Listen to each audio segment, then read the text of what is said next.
आणि इथल्या गोरगरिबांचा कोंडलेला श्वास मोकळा करण्यासाठी एका थोर समाज सुधारकाचा जन्म झाला आणि त्या समाज सुधारकाने इथल्या वर्ण व्यवस्थेच्या छाताडावर लाट ठेवून इथल्या ह्या समाजातील असलेली अशिक्षितता दूर करून ह्या समाजाला शिक्षित करून नवीन जीवनदान दिलं. अशा त्या थोर समाज सुधारकाचे नाव म्हणजे डॉक्टर बाबासाहेब आंबेडकर. सर्वात प्रथम यांच्या प्रतिमेला मी मनीष विदेशकर सर्वात प्रथम अभिवादन करते. तसेच या ठिकाणी उपस्थित असलेले सर्व पाहुणे मंडळी आणि शिक्षक आणि विद्यार्थी मित्रांनो, सर्वांना माझा नमस्कार.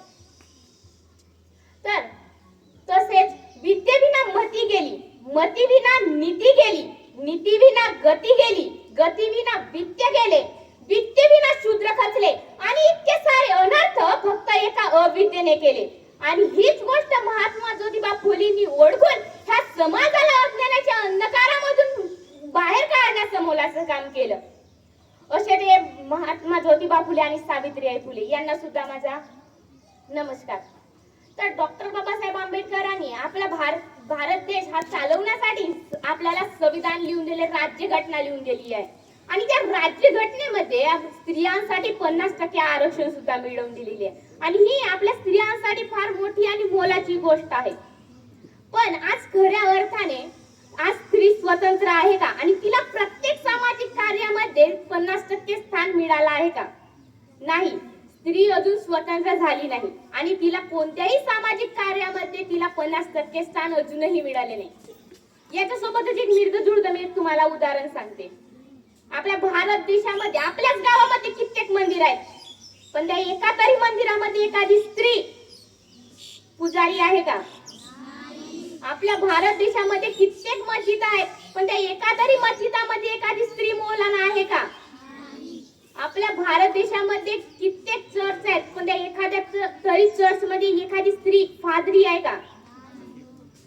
आजची स्त्री किंवा कोणत्याच धर्माची स्त्री ही विश्वविख्यात धर्मगुरू झालीच नाही किंवा ती होऊ शकत नाही आणि तिला बनवली जाऊ शकत नाही.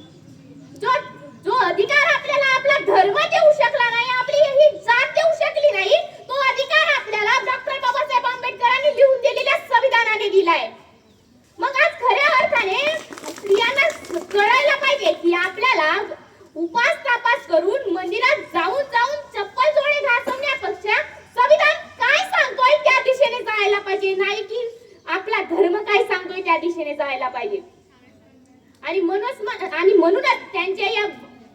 त्यांनी मिळवून दिलेल्या त्या 50% आरक्षणामुळे आज आपल्याला भारत देशामध्ये मानाने आणि अभिमानाने जगण्याचा अधिकार मिळाला आहे.